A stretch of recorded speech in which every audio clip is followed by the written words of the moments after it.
Hi, this is Koiru reporting back from the 80s, and this time I'm going to do a bit of a follow-up. It's not a second episode or anything, but I do think that everyone that watched my first video about the Nerd's Guides to the C2N dataset, I think rather a lot of you enjoyed that video, and I have a lot of these, and these clones, and these clones, and this actually is my old one from back in the day. And the C2N dataset, everyone in Europe had one of these. Not everyone in the United States had one of these, because they had a lot of the users had the floppy drives there, but in Europe they was quite expensive, and a lot of people didn't bother because they only used their Commodore to play games. So in Europe, the C2N dataset was the norm. And a couple of weeks ago, I actually asked the guy what a C2N looked like, and he sort of remembered this as, this look kind of like a soap, and that of course is this design here with the rounded edges.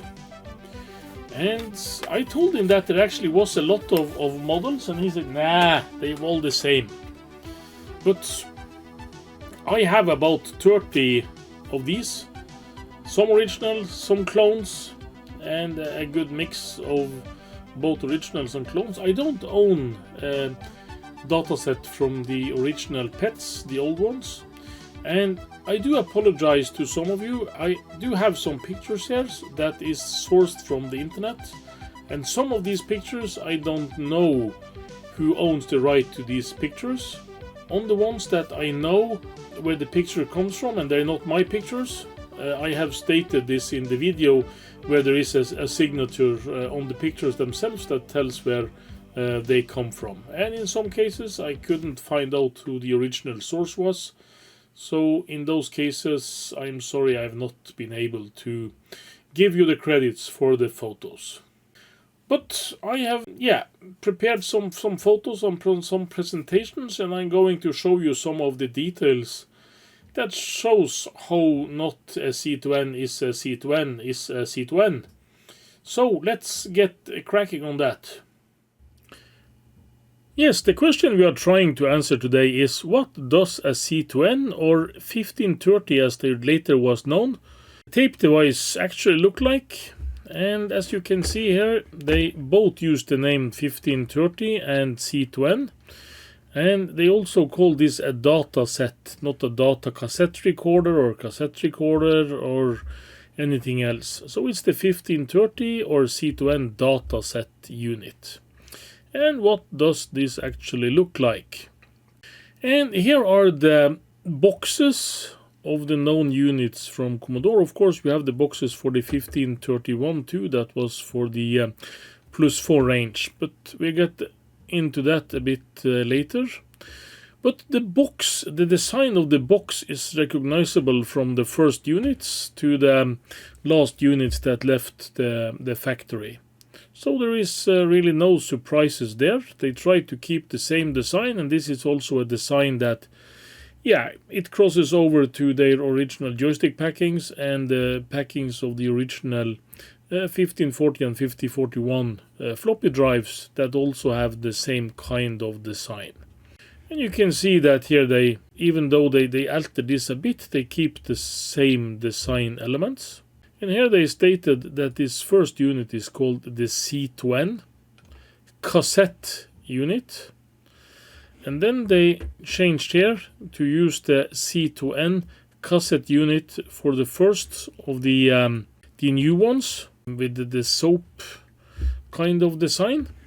And then they was kind of mixed, because here they say this is the 1530 dataset model C2N.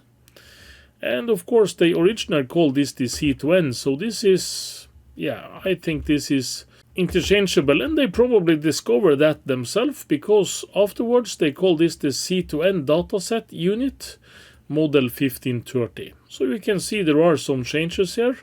It's not a cassette unit anymore, it's a dataset. And they keep the C2N, but it's the model 1530. And this is the design that is from the Japanese factory, and this is the design from the Taiwanese factory, I think. And that means that if I'm going to state which way this was launched and which direction this is heading, this is number 1, this is number 2, and this is number 3, and this is number 4. So they actually had this running for quite some while, and the PET was launched in the late 70s, 77 and 78, and of course the VIC-20 was launched somewhat later. And here you can see the first ad I've been able to see of a VIC-20, and this is made from, this is a clip out from this web page down here, where they have some brochures, and here you have the picture of the original dataset from that time, and here they state that this is a VIC 1530. So that was the original name they used on this for the VIC-20, so they didn't use the C2N as the first name on this, probably, but with Commodore it's no easy way to know. And this is from an early box of the VIC 1530 cassette drive with this old design. These boxes is somewhat slimmer than the boxes for the later version. So here you can see that they call this the VIC 1530, and that is the only place I've seen they used the VIC name in front of this. It was with the early VICs back in the day. And here we are going to look into the history of this cassette player, and here it gets a bit dubious. And here we are touching the roots of Commodore's sourcing philosophy, where they just picked whatever was lying in front of them on the street, it appears, because they had a lot of vendors and there probably was some supply issues or something. But the early PETs had several different cassette recorders mounted internally, and this is probably the first 2 units that was launched with the PET machines. And what differs from the later design and has the same design as this one is that there is no counters, there is no tape counters on this, so it's no easy way to know if you have your old turbo tape. Where to take the tape to start loading is really no way of knowing. You have to start from the start of the tape. And the model that was launched with the VIC, at least, this one, it has a tape counter. So here it is possible to find out where you should take the start of the tape before you start loading. And you can see that they have actually just trimmed the corner of the cassette recorders and taken off the handles down here just to make these fit in the system. And this is something that resembles this one. They're the same unit. This one was mounted inside a PET and this one was an external. And you can see this one here is the Sanyo unit over here that is used in this VIC. And the difference between this is that the first ones here, and that is all these 4, 5, if you count the one internal in this PET, they don't have the pause button. So you can only press the stop, no pausing of your signal. But this is the oldest drives. I don't own any one of these. I have several PETs, but not the 2001 series with the built-in tape recorder and the awfully strange keyboard. So this leads us to the more modern variants. Yeah, the piece of soap design. And we interrupt this program for a short commercial. Yes, it's so creamy and soft for my complexion. I love its mildness and wonderful perfume. For you, too. The soap of the stars. And here you have 2 major differences. And this is the top ones here. These ones are made in Japan. No, sorry. This one is made in Taiwan, I mean. And they have the power LED here. And they also have a slightly different counter on these. And you can also see that there is some difference internal in this mechanism. All this one has this yellow label down here that is quite thin and the same mechanism. And they also made the 1531 that was supplied with the 264 models, the plus 4 and C16 models. They also produced that both in Taiwan and the versions down here that's made in Japan. And why they did this, why it's sourced like this, I'm not really sure. And here you can see I have mixed up the design somewhere. I probably just mixed this when I made the montage, because this is the original design and this is the one that come later. And you can see the same design here on the 1531. So the one with the small Commodore badge, they made both in Taiwan and Japan and have a different mechanism, and the Japanese versions have the save light over here. There is really no quality difference, I think, but these ones from Japan probably was more expensive, because this Taiwanese version is the quite by far most common one, at least from what I've been able to see on the internet, and also what I remember and saw back in the day when I actually did repair on these devices. It was some old Japanese version, but almost everything that we got in the 80s was the Taiwanese, or actually some clone units. And you would think that they kept the same mechanism like this inside for every unit, and the Japanese ones probably did, but you can actually see this is a version that is made from the Taiwanese factory, but it actually have the orange label inside here. But you can see this label is a bit wider than the one that is in the Japanese, so it's a bit bigger than this one. But this is a Taiwanese unit, and this is actually my old C2N from back in the day. And here you can see a telltale sign that this has been used very well. You can actually see here the markings from the screwdriver that has been used to adjust the azimuth of these devices. And the azimuth is actually the angle between the tape and the play head in the unit, so that you can actually get the best alignment and the largest signal. But as I said, quality-wise, I don't think there was any difference between these units.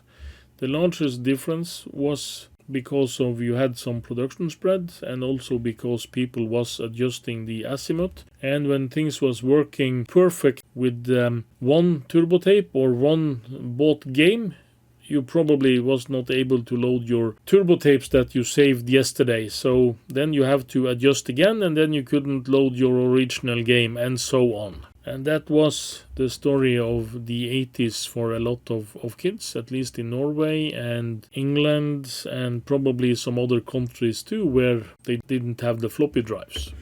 But the 1531, it was the black sheep of the family, and a lot of 1531s found their way to the C64 with this adapter over here.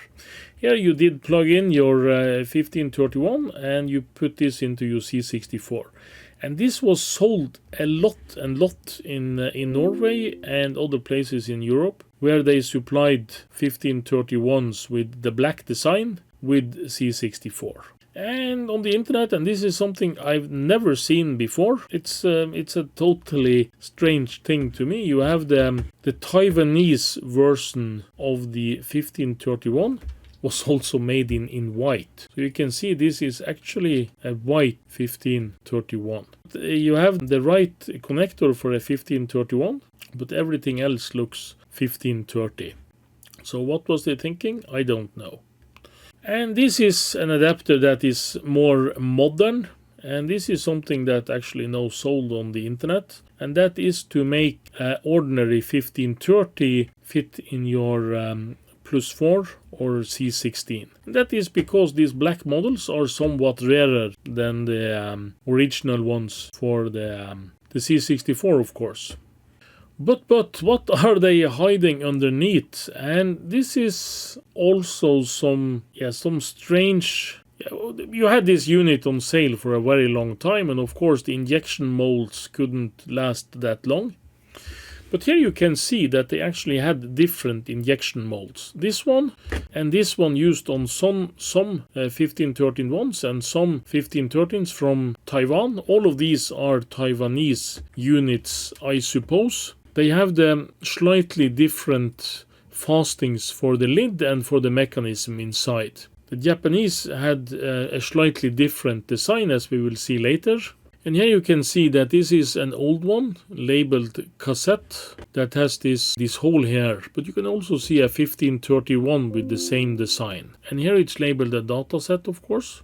And this one is labeled a Datasette, but has the other label. And here you can see you have no Commodore markings on this. And the same for this one. But this is really a strange beast, because you can see it's very, very similar to this one, Datasette unit for CBM 6428. And that means that this is made after 1985. And this one is made in China. Where did that come from?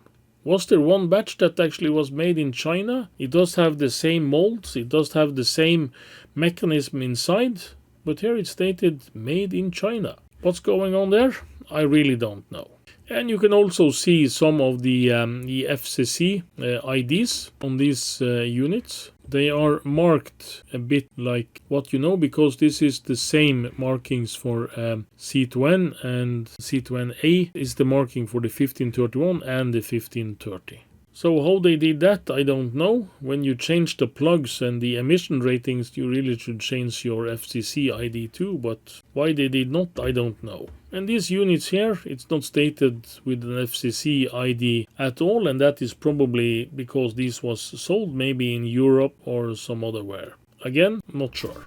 And then you have the Japanese units, and here there are far less different kinds, and I've not been able to find any information that means that these have different moldings and stuff. They all look the same, and they do have some different markings, some different serial numbers, slightly different color, of course. And they also have some strange thing here. You can see that they have, the Japanese model has a slightly different, it's a 3 number, the other was BR99 something, and here it's 3 numbers. But here you can see this is a C2NB that actually is made in Japan, and all the other ones is C2NA. So at some point, and this is by far the newest serial number, and mostly of these pictures are found on the internet, because I don't have many Japanese units. So to make an in-depth information video about this, I had to take some pictures from the internet, and that's why I have marked out the serial numbers. I do have some serial numbers, I have marked out others. On my units I have not bothered to take out the serial number. And this is actually just to show you the back of the original unit, but this actually was made in Taiwan, so it's not a Japanese unit as this one. So you can see the Japanese units is holding less secrets than the Taiwanese one, but this one, the C2N2B, it's really a big question. What did they change inside of this? If someone has information about that, it will be really interesting to know. And this unit was dirt cheap. They cost, if you take today's money, about 250 to 350 Norwegian crowns. About $20 or 20 euros with today's money, 25 euros, $25, something like that. And even though they was this cheap, there was lots and lots of clones made for this. And to take the cheapest medium available and make clones, it's big numbers, of course, and it was dirt cheap to make them probably, but there is really a lot of clones in this market. And as we can see, Commodore has made many variants themselves. But here you can see some of the clones. And not every one of these has the same mechanism inside either. This one is a quite obscure piece. I don't own any of these myself, but here you can see this is 2064 compatible. That means it's a VIC-20 or C64 unit, and there are some pictures of this on the internet, but nothing much resembles the other clones. And this is a really early clone. It probably has the same mechanism as this one here and this one here, and these are probably all the same mechanism inside, but you can see they have made some changes on the injection mold. Here you don't have any of the markings and things that you have on these, but all of these ones have about the same case. But they have changed the design on the lid for the tape, and that is about all they changed for this one. This is a trapeze, and this one is black, but otherwise they are about the same. These two clones up here, they actually look somewhat similar. And there might be the same mechanism inside of these. I'm not totally sure about that, but probably it's the same mechanism, just a different molding. And there are several of these, and every one of these has different markings. This is a DC1 from Cardo Inc., and the same with this unit here. It's also DC1 from Cardo Inc., but you can see that this is a different case than this one. It doesn't have the same mold. And you could probably order these with whatever branding you liked, and color combinations and other stuff. But all these clones was also sold in Norway at some time, and not every one of them of course, but all these kinds has been sold in Norway, probably not with the same branding. In some cases, when you are selling something like this, are you trying to keep people in the dark if this is original unit or not? But this is an actual box, and it do look similar. Probably, or maybe it's the same unit. I really don't know from the picture, but this has no Commodore markings on it. But otherwise, the box looks very, very similar. And they can see they have adapted the Datasette name, but there is no 1530 or C2N markings on this box. And of course no Commodore markings. And the box is slightly different. It's not totally the same, but they've really put some effort into cloning this unit. And the cloning business actually is something special here, because when you can see here, they have the same coloring, they have the same placement of these here like they have on the Taiwanese version. But for this unit, you can see that they have tried to keep this similar, but this is not actually quite the same mechanism inside. And I do have an example here of one of these. This is the one that is pictured up here. This is the Norris DR 1535. So it's not a 1530, it's a 1535. Why go for a 1530 when you can have a 1535? It has to be at least 5 better, doesn't it? But it's a clone. It's not the same mechanism. It's not the same mechanism as in the other clones that we saw before. And there is some difference. You can see here in the bottom here, it's slightly thicker. And it's made to look about the same, but it's not totally the same. But it's made in Taiwan. And you have several of these from back in the day, and here you have another variant of this. Here you can see that the counter on this is placed like so. So here they probably have the same mechanism, and the same in this one. We will get back to that later. But in these ones is a different mechanism. As you can see, they have moved the counter downwards here. And that means that since the counter is mechanically coupled to the unit itself, this is a different mechanism. And here you can see they have also copied the Commodore markings, but no Commodore branding. So this one probably is the one from the box here, but this one is slightly different. And here you can see that they have doing some value adding to this, and this is a unit from Mills. I do remember they selling this in Norway. And I remember seeing them from ads in the UK and from otherwhere. Here they had this azimuth adjuster, and they also had this signal bar down here to take a readout of how good the signal was from the tape, and you can adjust the azimuth just to get the right output to be able to load your game. And this actually is quite useful, so it's a very nice addition to the unit. And as you can see, it was not only the Mills brand that did this. There is also this one addition from PhoneMark that has the same kind of adjustment screw, and it looks totally the same as the Mills unit. But the Mills unit is quite the most common of these units, it seems. This might have been a slightly different mechanism. But both the Landmark and the Mills looks awfully like the Norris and the other kind of mechanism with the counter on the same place. And sometimes they didn't bother to make the clones look the same. We have seen the clones, and here are the boxes. And I especially like this one. Many hours of work could be lost in seconds. Record and protect your programs and data on cassette. Like this was a novel idea, like there was someone selling a Commodore 64 or VIC-20 without trying to sell you a cassette recorder, that this was an afterthought that you, oh, I need something to save my work or be able to load games or something. So this text seems rather strange.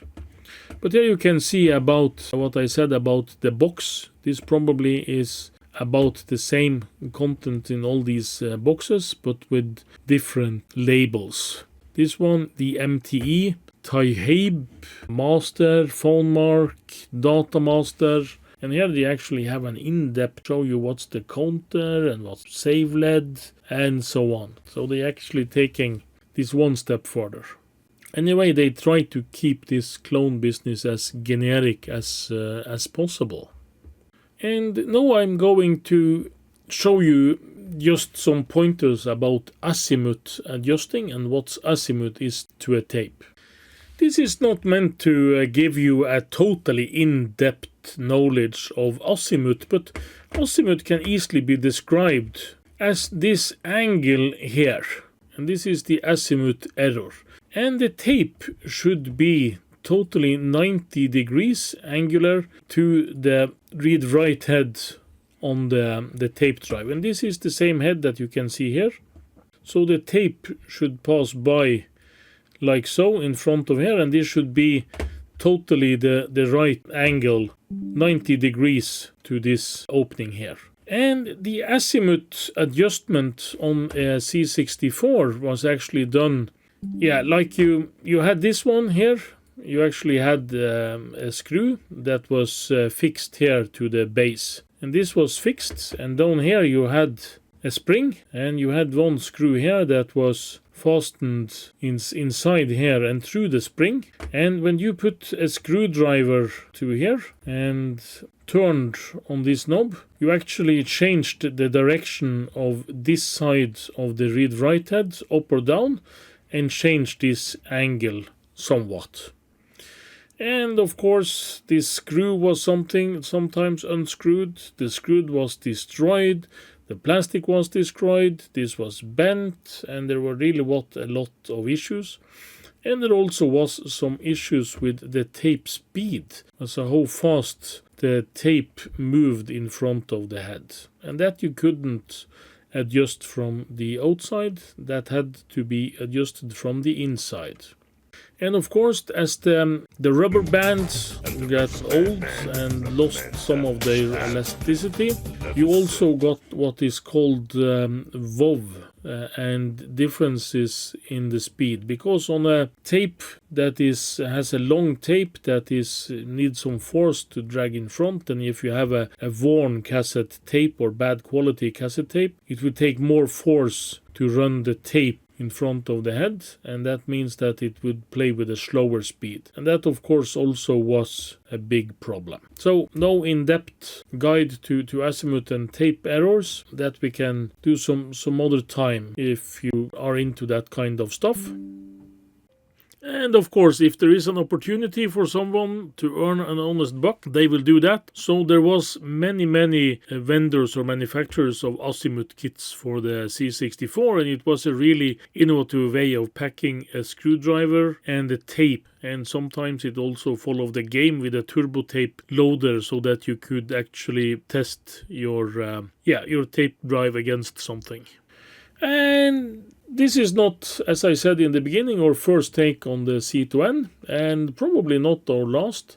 So this is just a heads up for my own video about the Nerd's Guide to the Commodore C2N. And this is labeled some of the things you don't need to know about the C2N, and this video has gone in depth on that topic.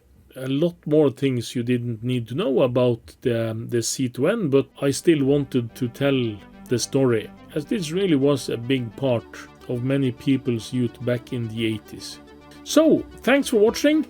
Hope to see you again in my next episode. There will be some more Commodore stuff, just some short video I think will be my next take.